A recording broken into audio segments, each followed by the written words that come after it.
I've been studying humans for 23 galactic standard years, and they still manage to baffle me. My name is Ambassador Quixa of the Trilobite Confederation, and as the senior diplomatic representative to the Galactic Council, I pride myself on understanding the quirks and customs of all 78 species in our cosmic alliance. But humans? They're a special kind of puzzle. Take today, for instance. The Grand Assembly Hall of Station Nexus 9 was filling up with delegates for our annual summit. The room buzzed with the sounds of universal translators, the clicking of multiple types of appendages, and the occasional psionic hum from the telepathic species. The curved rows of seating arched elegantly toward the central podium, with the most prestigious spots positioned front and center. And where were the humans? At the back. Again. Ambassador Quixa. How wonderful to see you, Captain Mira Jackson called out, waving from her position near the rear exit. Standing beside her was Security Officer Darius Knox, a mountain of a human whose expression remained as stoic as a Vulok stone statue. Captain Jackson, Officer Knox, I replied, my eye stalk swiveling in their direction. There are reserved seats for Earth representatives in the third row. Much better view of the proceedings. Jackson smiled, that peculiar human smile that never quite reaches their eyes when they're being diplomatic. We're quite comfortable back here. Thank you. Excellent acoustics. I fluttered my breathing membranes in the trilobite equivalent of a skeptical snort.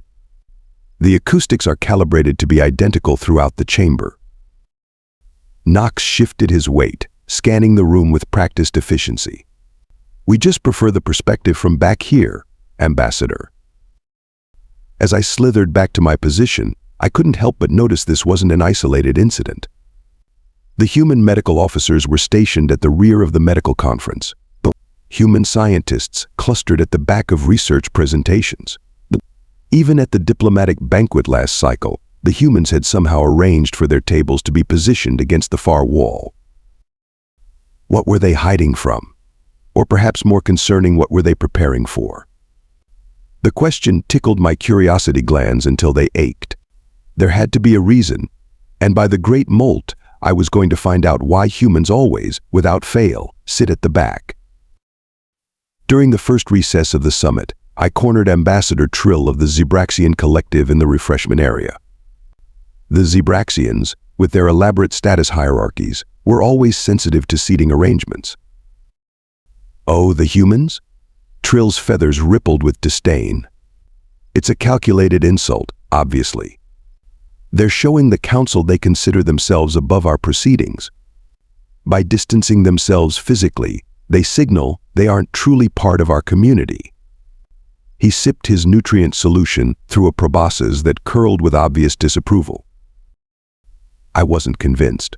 Humans were many things, but deliberately disrespectful. Their diplomatic corps had worked tirelessly to join the Galactic Council. This explanation felt too simplistic. Next, I sought out Dr. Plex, a Meridian psychologist whose six-lobed brain made her species experts in cross-species mental patterns. She was analyzing the refreshment table with 4 of her eyes while the other 2 reviewed notes on her data pad. Fascinating question, Ambassador, Dr. Plex said, her voice modulating through 3 different tones. My research suggests it's anxiety-based behavior. Humans evolved as social primates with complex threat assessment systems. Sitting at the back minimizes the feeling of being watched, allowing them to participate without triggering their primitive fear responses. But humans don't seem particularly anxious, I countered. Captain Jackson leads diplomatic missions into unknown territories regularly. Dr. Plex wiggled her sensory tentacles. Compensation behaviors are common in species with contradictory instincts. They push themselves into leadership to mask their discomfort. This theory had merit, but didn't quite align with the confident humans I knew. I needed more data. The third perspective came from an unexpected source. General Bolt from the Plutonian Defense Force cornered me near the waste recycling units. His metallic exoskeleton gleamed under the ambient lighting as he leaned uncomfortably close. They're watching us, Quixa, he whispered, his voice box modulating to prevent eavesdropping. Humans are predators, remember. They position themselves to observe everyone else in the room. Recording. Analyzing. Planning. Planning what exactly? I asked, trying to edge away from his invasive proximity. Who knows? The question isn't what they're planning, but why we're letting them do it. His paranoia was typical of Plutonians, who had evolved on a moon where ambush predators ruled the ecosystem. 3 species, 3 wildly different theories. My fact-finding mission was producing more questions than answers. I decided more direct observation was necessary. For the next 2 days, I documented human positioning in every summit event. They consistently chose rear positions with clear sightlines to exits and entrances. They never sat with their backs to open doorways. When forced into central seating during the antimatter containment briefing, Officer Knox spent the entire session rotating his head at precise intervals, but as if scanning for threats. The pattern was undeniable, but its meaning remained elusive. Then came the announcement that sent ripples of tension through the council. The Vraxian delegation had arrived, despite their disputed status following the Oxygen Belt territorial conflicts. Their warlike reputation and history of diplomatic sabotage made them unwelcome, but council protocol demanded their admission. As the 8-limbed Vraxians entered their segmented bodies moving with unsettling coordination, I noticed Captain Jackson and Officer Knox exchange a quick glance. Their postures shifted subtly, becoming more alert. Knox's hand moved closer to his hip, where humans typically concealed their defensive tools. Something was about to happen, and somehow the humans, watching silently from the back of the room, already knew it. The central chamber hummed with anticipation as Chancellor Oop of the Galactic Council prepared to present the controversial new treaty on quantum resource sharing. This treaty would reshape interstellar commerce for centuries, assuming it survived the voting process. Distinguished delegates, the Chancellor began, his translucent membrane glowing with formal bioluminescence. Today we stand at the crossroads of prosperity and conflict. I was seated in the second row, a position befitting my diplomatic status.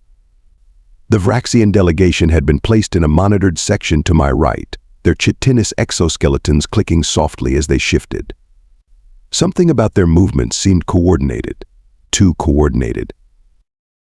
The lead Vraxian, Ambassador Quixa, kept checking a peculiar device on his primary appendage. Was that standard Vraxian technology? I couldn't recall seeing it during previous encounters. Chancellor Oop continued, the distribution of quantum resonance particles has been a source of tension since their discovery. This treaty establishes. The interruption came without warning. Ambassador Quixa stood abruptly. Before we proceed, the Vraxian Imperium wishes to present evidence of treaty violations by the Terran Alliance. This deviation from protocol caused murmurs throughout the chamber. Chancellor Oop looked flustered but nodded reluctantly. Please be brief, Ambassador. Quixa raised his device. We shall let the evidence speak for itself. The device emitted a pulse, not light, not radiation, but a sonic wave that rippled visibly through the air. The effect was immediate and horrifying. Every delegate within the first 15 rows froze in place, including me. My neural pathways seized, leaving me conscious but utterly immobile. Even my eye stalks refused to rotate. Through my fixed peripheral vision, I could see Chancellor Oop collapsed on the podium. The security drones dropped from their hovering positions, systems fried by the precise frequency. The Vraxians moved with practiced efficiency, producing additional devices from hidden compartments in their exoskeletons. The secondary sonic pulse would likely render us unconscious, leaving the council chamber and the treaty under Vraxian control. That's when I noticed movement at the back of the room. The humans. Captain Jackson and Officer Knox remained unaffected by the sonic disruptor. Their position at the rear of the chamber had placed them just beyond the effective radius of the weapon. Knox was now crouched in a defensive stance, while Jackson made rapid gestures with her hands, some complex signaling system that required no technology or sound. 4 other human delegates I hadn't noticed before responded to Jackson's hand movements, sliding specialized earpieces into place, likely sonic dampeners, and retrieving what appeared to be concussion projectors from hidden pockets in their formal attire. The Vraxian Imperium claims temporary control of this council, Ambassador Quixa announced, mandibles clicking with triumph. You will remain immobilized until you agree to our revised treaty terms. He hadn't noticed the humans yet. From my frozen position, I could only watch as Knox made a circular motion with his index finger, and the human delegates began moving along the outer walls of the chamber, using the architectural columns as cover. Jackson caught my immobile eye. She gave me the strangest expression, a quick downward movement of her eyelid that humans call a wink before slipping a small device from her sleeve. The Vraxians continued their approach toward the central podium, confident in their apparent victory, completely unaware of the humans quietly converging behind them. In that moment, I finally understood why humans always sit at the back of the room. Captain Jackson's small device hit the floor with a soft click. A burst of counter-frequency waves rippled outward, temporarily disrupting the Vraxians' communication implants. The confusion lasted only seconds, but it was enough. "Now," Jackson shouted. The human response was breathtaking in its coordination. From hidden shoulder holsters, sleeve compartments, and what I had previously assumed were decorative belt buckles, the humans produced an arsenal of compact weaponry and defensive tools. Officer Knox activated what appeared to be a simple wristband that expanded into a full-spectrum shield generator. The 2 human scientists from the Agricultural Committee revealed tactical vests beneath their formal robes. Ambassador Quixa whirled around, mandibles flaring in alarm. "Intolerable. Security breach." "Funny," Jackson replied, her voice unnervingly calm as she aimed a neural disruptor. "I was about to say the same thing." The Vraxians moved to activate their secondary devices, but the humans had anticipated this. A targeted electromagnetic pulse from one of the human delegates, a quiet botanist I'd barely noticed during previous sessions, rendered the Vraxian technology useless. "Drop your weapons," Knox commanded, his voice carrying the weight of absolute certainty. "You're outmaneuvered." What followed was a brief but decisive skirmish. The humans moved with practiced precision, as if they had rehearsed for exactly this scenario. 2 Vraxians lunged toward Knox, who sidestepped with surprising agility for his size before delivering a precise strike to their neural clusters. Another human, I believe her name was Lieutenant Tamara Osaka, executed a perfect flanking maneuver, neutralizing 3 Vraxians with some kind of contact sedative hidden in her gloves. Ambassador Quixa attempted to reach the emergency transmission console, but Jackson intercepted him with a diving tackle that would have impressed even a Jovian gravity wrestler. They tumbled across the polished floor, Jackson somehow maintaining control of the much larger alien's primary limbs while securing his secondary appendages with restraints that appeared from nowhere. "You had no way of knowing," Quixa hissed, still struggling against his bonds. "This was planned in absolute secrecy."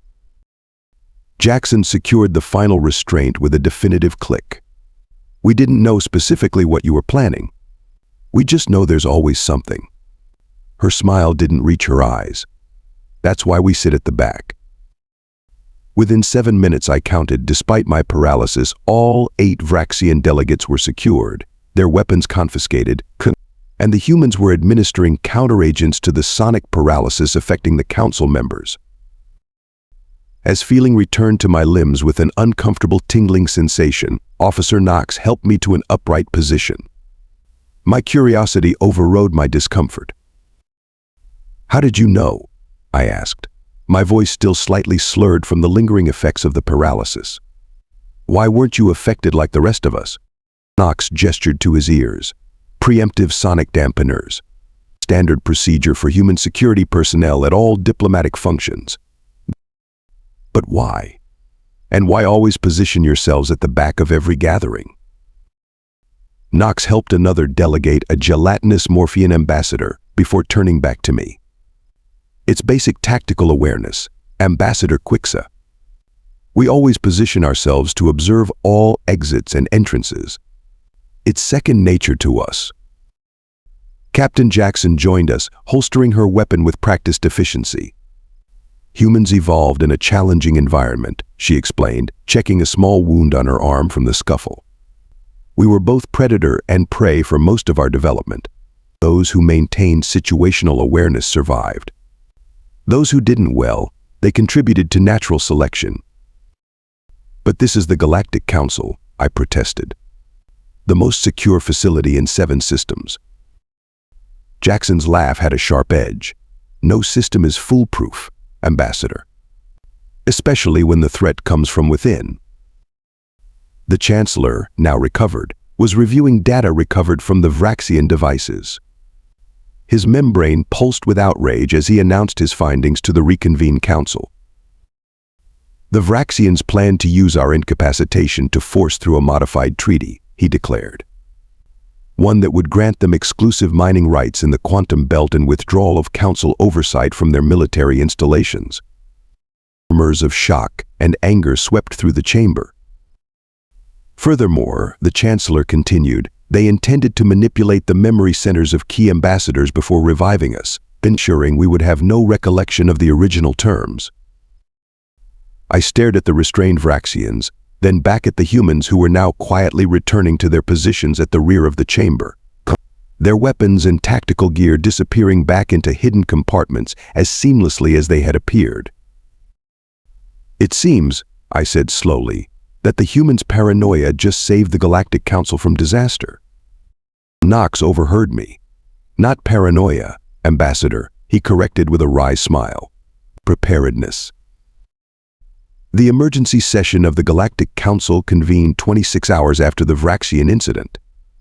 The chamber had been swept for additional threats, security protocols updated, and the Vraxian delegation confined to the diplomatic detention center pending formal charges. Chancellor Oop's bioluminescence glowed with formal intensity as he addressed the assembly. Before we continue with our scheduled proceedings, the Council wishes to extend its deepest gratitude to the human delegation. Their vigilance and quick action prevented what could have been a catastrophic subversion of our democratic process. Captain Jackson stood to acknowledge the recognition, her posture perfect, but somehow still relaxed. We're happy to have been of service, Chancellor. The Terran Alliance remains committed to the security and prosperity of all Council members. Indeed, the Chancellor continued, his translucent membrane rippling with what I recognized as embarrassment. The Security Committee has recommended immediate revisions to our protocols based on human expertise. The implications weren't lost on anyone present.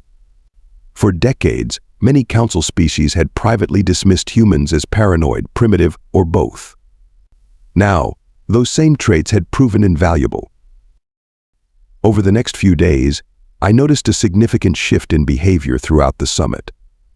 The Arcturian delegates, normally clustered in social groupings, deliberately positioned sentries at room peripheries.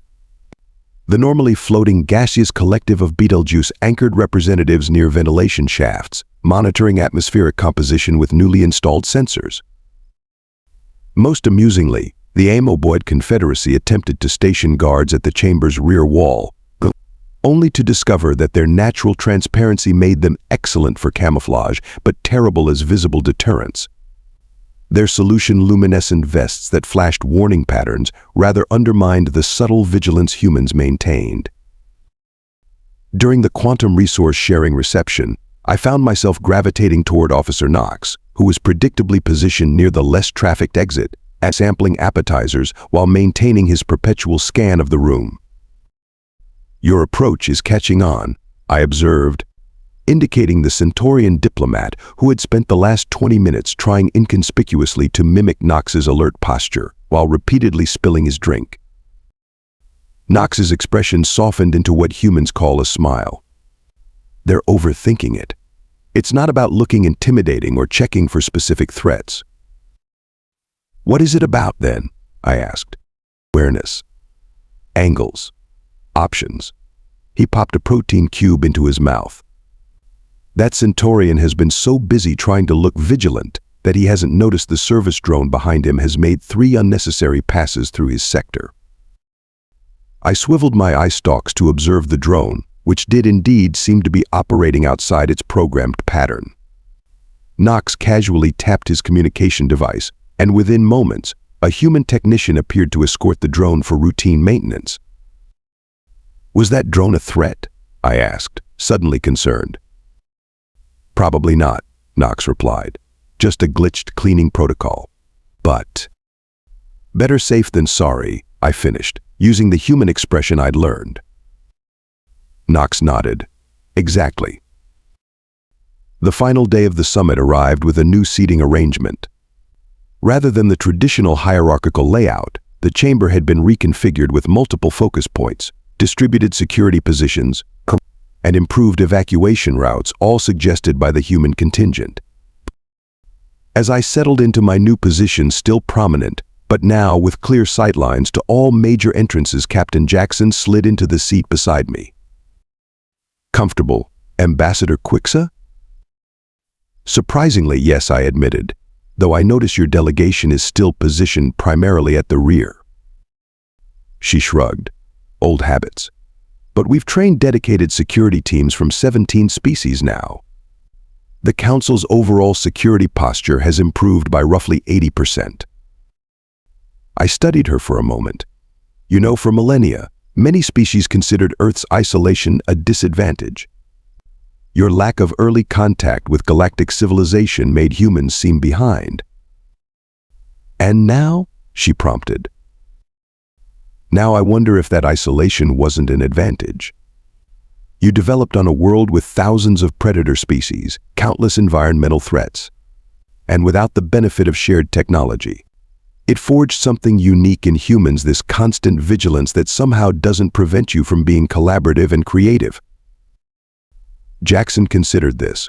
We simply learned that survival and progress aren't mutually exclusive. As the council session began and I observed the new, more secure chamber configuration, I reflected on the strange irony. The newest, least technologically advanced species in the council had taught the ancient civilizations of the galaxy a fundamental lesson. Sometimes, the best way to move forward is to make sure you can always see what's coming from behind. And that's why humans always sit at the back.